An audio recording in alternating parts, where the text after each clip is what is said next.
시간이 되었으므로 2024년 7월 2일 화요일 아침 예배를 시작하겠습니다. 다 같이 주의 기도로 시작합니다. 하늘에 계신 우리 아버지여, 이름이 거룩히 여김을 받으시오며 나라가 임하옵시며 뜻이 하늘에서 이루어진 것 같이 땅에서도 이루어지이다. 오늘날 우리에게 일용할 양식을 주시옵고 우리가 우리에게 죄 지은 자를 사하여 줄 것 같이 우리의 죄를 사하여 주시옵고 우리를 시험에 들게 하지 마시옵고 다만 악에서 구하옵소서. 나라와 권세와 영광이 아버지께 영원히 있사옵나이다. 아멘. 사랑과 은혜가 풍성하신 하나님 아버지, 하나님의 크신 사랑을 진심으로 감사드립니다.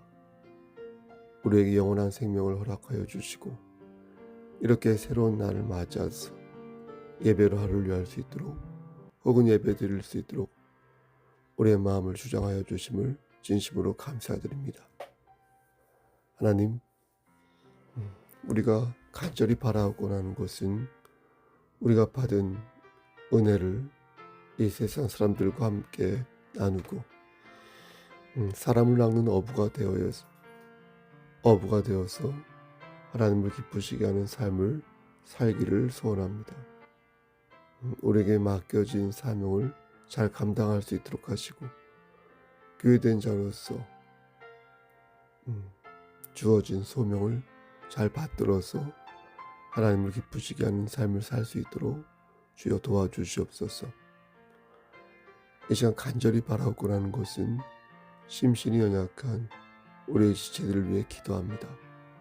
여호와 라파 되신 하나님께서 저들을 치료하여 주시고 여호와 살룸 되신 하나님께서 저들에게 참 평강을 허락하여 주시옵소서. 오직 예수 그리스도 안에서 승리할 수 있도록 하시고 오직 예수 그리스도 안에서 진리를 선포하며 진리를 수호할 수 있도록 은총 베풀어 주시옵소서. 하나님, 경제적으로 어려운 형제와 자매가 있습니까? 그들의 곳간에 쌀이 떨어지지 아니하도록 하나님께서 도와주시옵소서. 우리의 자녀들을 위해서도 기도합니다. 저들이 낙오자 되지 아니하도록 하시고 저들이 사망의 음침한 골짜기로 다닐 때에도 하나님을 의지하여서 낙오자 되지 아니하도록 저들의 영혼을 지켜주시옵소서. 우리의 부모에게 함께 하여 주시사 영육의 강건함을 지켜주시고 하나님 말씀 안에서 나날이 아름답게 성화되어 갈 수 있도록 주여 은혜를 베풀어 주시옵소서. 모든 말씀 예수 그리스도인 받도록 감사하며 기도드렸사옵나이다. 아멘.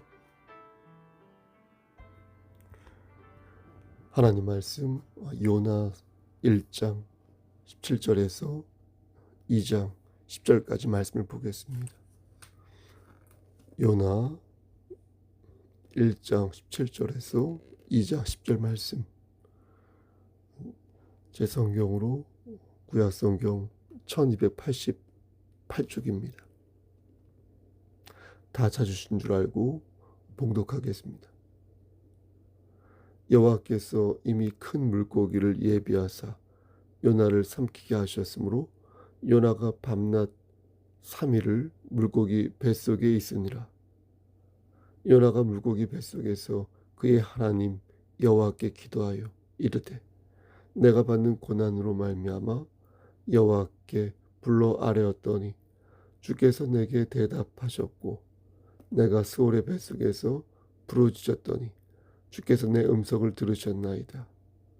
주께서 나를 깊음 속 바다 가운데에 던지셨으므로 큰 물이 나를 둘렀고 주의 파도와 큰 물결이 다 내 위에 넘쳤나이다. 내가 말하기를 내가 주의 목전에서 쫓겨났을지라도 다시 주의 성전을 바라보겠다 하였나이다. 물이 나를 영혼까지 둘러싸오며 깊음이 나를 에워싸고 바다 풀이 내 머리를 감쌌나이다. 내가 산의 뿌리까지 내려갔사오며 땅이 그 빗장으로 나를 오래도록 막았사오나 나의 하나님 여호와여, 주께서 내 생명을 구덩이에서 건지셨나이다. 내 영혼이 내 속에서 피곤할 때에 내가 여호와를 생각하였더니 내 기도가 주께 이르렀사오며 주의 성전에 미쳤나이다. 거짓되고 헛된 것을 숭상하는 모든 자는 자기에게 베푸신 은혜를 버렸사오나 나는 감사하는 목소리로 주께 제사를 드리며 나의 소원을 주께 갚겠나이다. 구원은 여호와께 속하였나이다 하니라. 10절 말씀. 여호와께서 그 물고기에게 말씀하시매 요나를 육지에 토하니라. 아멘. 하나님 이 말씀을 들어 사용하여 주시옵소서. 예수님의 이름으로 기도드렸사옵나이다. 아멘. 성경에 보면 탕자가 2명이 나옵니다. 탕자란 무엇입니까? 방탕한 사람이란 뜻인데, 그렇죠? 성경적인 의미는 하나님으로부터 버려진 사람을 말합니다. 그러니까 외향적으로 볼 때는 전혀 방탕해 보이지 않아도 그가 하나님으로부터 버려졌다면 그는 탕자가 되는 것입니다. 그럼 하나님으로부터 버려졌다는 말이 어떤 말일까요? 결론부터 말씀드리면 하나님께서는 하나님의 자녀를 버리지 않으십니다. 사람 스스로 자신이 버려졌다고 생각할 수는 있어도 하나님께서 하나님의 자녀를 버리는 일은 없습니다. 하나님께서는 하나님의 자녀를 버리시지 않는다. 하나님은 당신의 자녀를 절대 포기하지 않으시기에 그가 죄의 구렁텅이에 빠져 있어도 다시 돌아오기를 바라시며 하염없이 기다리시는 것입니다. 그래도 우리는 이러한 사실과는 별도로 내가 버려졌다는 느낌을 받을 때가 있습니다. 여러분 그렇지 않습니까? 보통 2가지 경우라고 생각하는데, 하나는 앞에서 말씀드린 것처럼 죄를 지었을 때입니다. 죄를 짓고 하나님으로부터 멀어져 있을 때 우리는 내가 하나님으로부터 분리되어 있다 이렇게 생각합니다. 하나님께서 우리를 분리하신 것이 아니라 우리가 우리 스스로 하나님으로부터 우리를 분리시켜서 정서적으로 그렇게 느낀다는 것입니다. 또 한 가지는 하나님을 원망할 때 이러한 느낌을 받는다고 생각합니다. 물론 하나님을 원망하는 것도 죄이겠지만 여기서 말씀드리는 원망은 하나님의 뜻을 이해하지 못할 때 생기는 그런 원망을 말하는 것이니 좀 다르다 하겠습니다.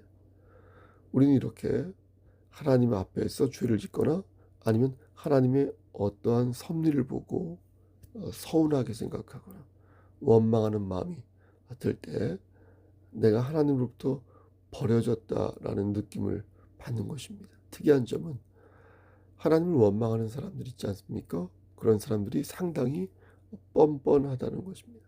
왜냐하면 자신이 특별한 잘못을 저지른 게 아니라 하나님의 역사가 이해할 수 없다는 그런 차원에서 삐치고 돌아선 것이기에 하나님을 대하는 자세가 매우 고압적이고 불손한 것입니다. 이런 사람은 도끼를 품고 있는 경우가 많은데 차마 하나님에게 그럴 수 없어서 하나님의 종이나 교회의 그 분노를 발산하는 경우가 많습니다. 가끔 보면 심하게 교회를 비난하는 사람이 있습니다. 나는 그에게 아무런 해코지도 안 했는데 왜 이리 목사를 미워하는지 너무나 서운할 때가 있는 것입니다. 그런 사람들은 대부분 마음속에 원망이 가득 차 있어서 왜 하나님께서 이렇게 하시는 것일까 연신 반문을 하는 것을 봅니다. 그는 하나님을 믿는다고 말합니다. 하나님이 지금도 살아계신다는 것을 안다고 말합니다. 하지만 이해할 수 없다는 것입니다. 차마 하나님의 뜻을 이해할 수 없다고 말할 수 없으니 교회를 보고 이해할 수 없다 이렇게 말하는 것입니다. 무슨 근거로 그렇게 말하는지 물어보면 근거도 빈약합니다. 정작 그가 말하는 근거들을 들어보면 하나님 말씀이 아니라 사람의 철학과 가치관인 경우가 많습니다. 이런 분들이 가지고 있는 또 다른 특징은 시간이 별로 남지 않았다는 것을 알기에 조급하다는 것입니다. 그런데 그 조급함의 차원이 다른 조급함이라는 것입니다.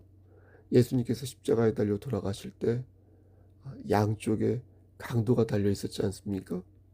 누가복음 23장 39절 말씀을 보면 그때 한쪽에 있던 강도가 예수님을 비방하면서 내가 그리스도가 아니냐, 너와 우리를 구원하라 라고 말하였습니다. 그러자 옆에 있던 강도가 네가 동일한 정죄를 받고서도 하나님을 두려워하지 않느냐 이렇게 말하면서 42절에서 예수여 당신의 나라에 임하실 때 나를 기억하소서 라고 말합니다. 한 사람은 마음에 도끼를 품었는데 다른 한 사람은 하나님을 의지하는 마음을 품었다는 것입니다. 이렇게 절박한 순간에 똑같이 조급한 마음을 품었지만 누구는 도끼를 품고 누구는 하나님을 의지하는 마음을 품었다는 것입니다. 그런데 하나님을 원망하는 사람은 도끼를 품는다는 것입니다.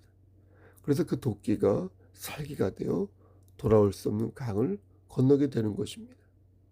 사실 마태복음 27장 44절 말씀을 보면 이 두 강도가 처음에는 같은 마음을 품고 있었음을 알 수 있습니다. 44절에 함께 십자가에 못 박힌 강도들도 이와 같이 욕하더라 이렇게 말씀했거든요. 마태는 마태복음에서 거기까지만 기술했는데 그런데 누가는 직업이 의사여서 그런지 모르겠으나 좀 더 자세하게 그것을 이렇게 들여다보고 그 뒤에 내용까지 적어 놓은 것입니다. 그러니까 하나님을 의지하게 된 강도는 처음부터 예수님을 구주로 믿은 게 아니라 죽기 직전에, 그러니까 십자가에 달려서 곧 죽을 찰나에 예수 그리스도를 구주로 영접한 것입니다. 다시 말씀드리지만 왜냐하면 처음에는 두 강도가 똑같이 예수를 욕하였다고 마태복음 27장 44절에 기록되어 있기 때문입니다. 그런데 똑같이 욕하던 그 강도가 결정적인 그 찰나에 회심하여 하나님을 의지함으로 말미암아 낙원에 가게 되었지만 다른 강도는 끝까지 도끼를 품고 하나님을 원망하고 조롱하였다는 것입니다. 여러분 마음에 도끼를 품었어도 하나님 앞에 무릎을 꿇으면 용서를 받을 수 있는데 그 강도는 끝까지 하나님을 원망하다가 불의 심판을 받게 된 것입니다. 저는 오기 중에 지적인 오기만큼 지독한 오기도 없다고 생각합니다. 예전에 어떤 인문학 교수와 이런저런 대화를 나눈 적이 있었는데 한참을 말았다가 뜬금없이 자신은 신의 존재를 믿지 않는다며 신은 인간이 만든 가공물일 뿐이다 이렇게 말하였습니다. 저는 그에게 당신은 무신론자이니 그렇게 생각할 수 있다고 말하면서 하지만 나는 하나님이 계시고 나와 동행하심을 믿으니 각자의 영역에서 알아서 판단하시되 당신은 내 생각을 존중해 달라 이렇게 말한 바 있습니다. 그런데 그는 이어서 이해할 수 없는 말을 했습니다. 자신은 인간이 힘을 합하면 언젠가는 완벽한 일이 될 수 있다고 생각한다며 그 날이 얼마 남지 않았다고 말했습니다. 저는 무슨 말을 하는 것인지 이해할 수 없었습니다. 그 사람이 무슨 말을 하는지. 신이 없다고 말하는 사람이 인간이 힘을 모으면 일이 될 수 있다고 말하는 그런 게 과연 논리적으로 맞는 말일까? 신이 없다고 말하는 자는 완전한 존재 자체를 부정하는 것 아닙니까? 그런데 인간이 힘을 합하면 완전한 존재가 될 수 있다고 말하니 이게 무슨 자다가 봉창 두드린 소리인가? 앞뒤가 말이 안 맞지 않습니까? 저는 그에게 당신이 진짜 무신론자라면 초질관 인간의 부족함을 말하는 게 옳다라고 말해 주었습니다.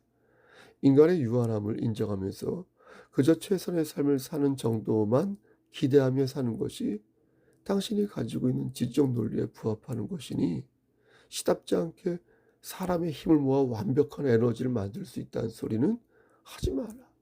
이렇게 말했습니다. 여러분 그렇지 않습니까? 하나님이 없다고 말하면서 인간이 힘을 모으면 하나님이 될 수 있다고 말하는 게 말이 안 되지 않습니까? 이는 인간이 신이 되고자 하는 바벨의 욕망과 뭐가 다르고 선악과를 먹고 하나님과 같아지려 했던 저들과 여러분 뭐가 다르겠습니까? 그럼 그렇지 않습니까? 똑같은 것입니다. 정말로 그의 말대로 인간이 신이 되고 싶다면 가능성 여부를 떠나 우선 신의 존재를 인정해야 맞는 것 아닙니까? 완전한 것이 뭔지도 모르면서 신이 되겠다고 말하는 것은 그 자체가 어불성설이요 설익은 탐욕에 지나지 않는 것입니다. 말씀드린 것처럼 사람들이 바벨탑을 쌓은 이유는 하나님의 전능함을 알고 있었기 때문입니다. 완전하신 하나님의 존재를 알고 있었기 때문이고 그 존재에 맞서 자신도 그 반열에 오르고 싶었기 때문입니다. 그런데 하나님을 부정하는 자가 어떻게 완벽한 것을 도모할 수 있겠습니까? 우린 이러한 생각을 가진 사람들을 경계해야 할 것이고 또 우리가 이러한 생각을 갖지 않도록 말씀 안에서 반듯하게 우리 자신을 세워나가야 할 것입니다. 우리가 하나님으로부터 버려졌다고 생각할 때가 하나 더 있습니다. 그것은 바로 어떤 때입니까? 몸이 아플 때, 일이 정말 안 풀릴 때. 그래서 우리가 불행에 직면하게 되면 다른 마음을 품게 됩니다. 혹시 하나님께서 나를 버리신 게 아닐까? 몸도 아프고 일도 안 풀리고 혹시 하나님께서 나와 우리 가족을 버리신 게 아닐까? 여러분 어떻습니까? 여러분은 이런 마음을 품은 적이 없으십니까? 저는 오해의 소지가 있을 수 있겠으나 이런 마음을 갖는 것 자체가 나쁘다고 생각하지는 않습니다. 나쁘든 좋든 이런 마음은 자연스럽게 생기기 마련입니다. 아프고 힘든데 여러분 어떻게 이런 마음이 안 들 수 있겠습니까? 심정적으로 충분히 이해가 가는 마음입니다. 하지만 이런 마음은 분명 하나님이 기뻐하시는 마음은 아니겠습니다. 하나님께서는 우리가 이런 마음을 가질 때마다 말씀을 들어 우리에게 가르치시는 것입니다. 나는 너희를 결코 버리지 않을 것이다. 아무리 너희가 보잘것없고 개차반이고 뻘짓을 많이 하고 희끄무리게 살아도 나는 내 자녀를 절대 버리지 않을 것이다. 이렇게 하나님께서 말씀하시는 것입니다. 우리는 우리의 능력으로 하나님의 자녀가 된 것이 아니지 않습니까? 우리는 예수 그리스도의 은혜로 하나님의 자녀가 된 거 아닙니까? 그러하기에 우리가 아무리 나약해져도 하나님께서는 우리를 자녀의 반열에서 밀어내지 않는 것입니다. 그렇다면 지금 내가 겪고 있는 이 아픔과 고통을 어떻게 이해하고 설명해야 할까요? 사랑하는 성도 여러분, 삶의 질곡이 있지 않습니까? 삶의 질곡은 인간의 불순종에서부터 시작된 것입니다. 하나님께서 하지 말라고 한 것을 인간이 한 것이고 지금도 하나님이 하지 말라는 것을 우리는 여전히 그 짓을 하면서 사는 것입니다. 무슨 말씀이냐면 죄의 그늘로 인하여 받게 되는 여러 고통을 우리는 감내할 수밖에 없는 그런 입장이라는 것입니다.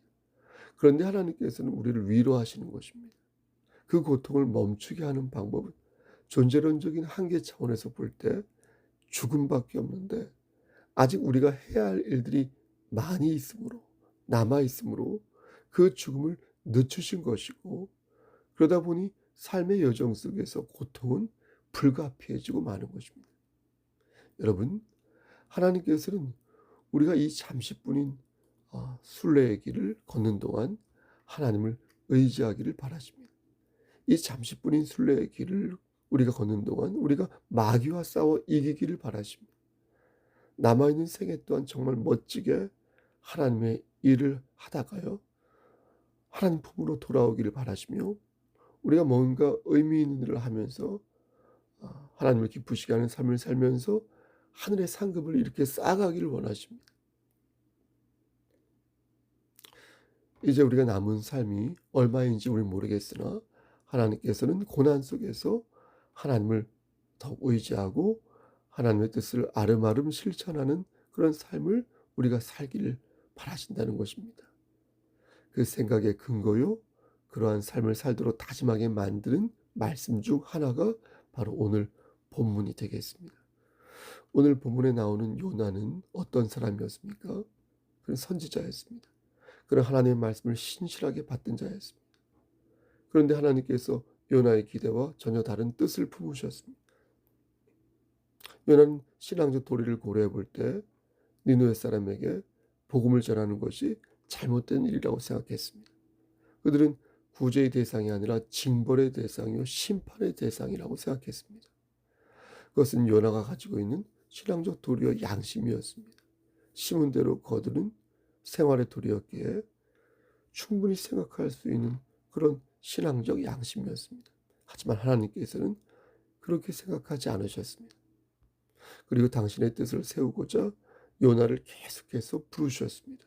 하지만 요나는 그것을 거부하였고 결국 하나님과의 분리된 삶을 살기로 작정하였습니다. 요나는 니느웨 대신에 다시스로 갔고 성경은 그것을 도망하였다라고 표현했습니다. 요나는 하나님의 명을 받들지 않고 정면으로 어떻게 했습니까? 하나님과 맞서 싸우기로 작정한 것입니다. 그리고 그가 선택한 싸움 방식은 도망치는 거였어요. 도망치는 거. 요나는 도망치는 방법으로 하나님과의 단절을 도모하였고 깊은 곳에 숨어 있어도 하나님이 보신다는 것을 요나는 알고 있었지만 하나님이 너무나 원망스러웠기에 오기를 부리며 하나님을 멀리했습니다. 그러면서 그는 하나님이 자신을 버렸다 이렇게 생각한 것입니다. 물론 요나는 폭풍우가 몰아치기 전까지는 그렇게 생각하지 않았습니다. 자기가 하나님을 버렸지 하나님이 자기를 버렸다고 생각하지 않았습니다. 내가 버린 거지 이렇게 생각했어요. 하지만 폭풍우가 일고 배가 침몰하려 하자 더 이상 도망갈 방법이 없다는 것을 깨닫고 그때는 하나님이 자신을 버렸다고 생각했습니다. 요나는 자포자기하는 심정으로 이렇게 선원들에게 말했습니다. 1장 12절에 나를 들어 바다에 던지라. 그리하면 바다가 너희를 위하여 잔잔하리라. 요나는 비로소 자신이 하나님을 떠날 수 없음을 깨달았습니다. 도끼를 가지고 하나님을 피해 숨어 지냈는데 죽음 직전에 하나님을 피할 수 없음을 그는 깨닫게 된 것입니다. 근데 여러분, 아는 것과 인정하는 것은 다릅니다. 우린 죄가 무엇인지 죄를 지으면서 너무나 잘 알지 않습니까? 그런데도 멈추지 않고 복주합니다. 왜 그런 것일까요? 우리가 죄를 몰라서 그런 것일까요? 죄를 압니다. 다만 그것을 인정하고 싶지 않아서 그런 것입니다. 요나는 하나님의 권능을 깨닫고 자신이 하나님을 떠날 수 없음을 알았지만 하나님을 인정하는 데까지 나아가지 않았다. 하나님은 요나가 순종하여 자신에게 주어진 책임을 받들길 원하셨지만 요나는 끝까지 그것을 거부하였고 죽음 직전에도 하나님의 은혜를 붙잡지 못하는 안타까운 모습을 보였던 것입니다. 요나는 자기가 버려졌다고 생각한 것이고 그래서 모든 것을 포기한 것입니다.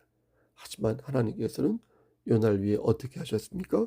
큰 물고기를 준비해 놓으셨고 요나가 물에 빠져 질식하지 않도록 도우셨습니다. 이것이 바로 오늘 말씀을 통하여 우리에게 전하시는 하나님의 메시지인 것입니다. 피할 길을 예비하여 주시는 하나님의 모습을 우리는 오늘 본문에서도 찾을 수 있는 것입니다. 오늘 말씀의 시작은 2장 1절부터가 아니라 1장 17절부터입니다. 1장 17절 말씀을 시작으로 말씀을 잡은 이유는 17절을 보면 여호와께서 이런 문구로 시작됩니다. 그리고 2장 10절 말씀을 보면 거기에도 여호와께서라는 문구로 시작됩니다. 그러니까 큰 물고기를 예비하사 요나를 삼키게 하신 것도 여호와시고 그 물고기에게 요나를 육지에 이렇게 토하게 하신 것도 누구다? 여호와 하나님이다 라는 것을 강조한 것입니다. 이렇게 하나님으로 시작하여 하나님으로 봉해지는 말씀이 바로 오늘 말씀인 것입니다. 하나님께서 준비하시고 하나님께서 맺으시는 인생, 하나님께서 세우시고 하나님께서 흩으시는 인생, 이것이 바로 진리의 말씀인 줄 믿으시기를 소원합니다. 사랑하는 우리 성석교회 성도 여러분, 지난 한 주도 정말로 많이 힘드셨을 겁니다. 그리고 어제도 정말로 많이 힘드셨을 것입니다. 하지만 힘들다고만 생각하지 마시기 바랍니다. 아무리 힘들어도 우리는 어떻습니까? 하나님 품 안에 있기에 지극히 높으신 하나님의 영광이 우리를 이렇게 감싸 안고 있음을 우리가 믿어야 되겠습니다. 우리가 겪고 있는 지금 고통 있죠? 아픔 있지 않습니까? 어떤 이는 궁핍함이 있을 것이고 암담함이 있을 것이고 무기력함이 있을 것이고 온통 모든 슬픔과 그런 고통을 하나님께서 외면하지 않으신다라는 것을 기억하셨으면 좋겠습니다. 이 모든 연단의 과정에서 우리를 강하게 만들어 주신다는 사실을 꼭 기억하시기를 소원합니다. 여러분, 그러므로 여러분의 목덜미를 하나님께 맡기시기를 바라겠습니다. 하나님은 여러분들을 진심으로 사랑하시기에 여러분들을 그리고 저를 끝까지 지켜주실 것입니다. 하나님을 의지하는 참다운 그리스도인 교회 공동체 되기를 우리를 주에서 구속하여 주신 주 예수 그리스도인 받들어 간절히 축원합니다. 아멘.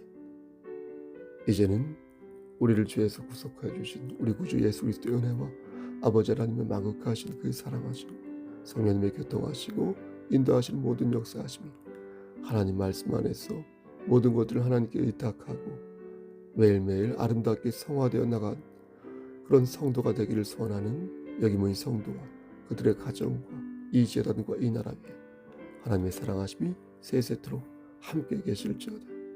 아멘.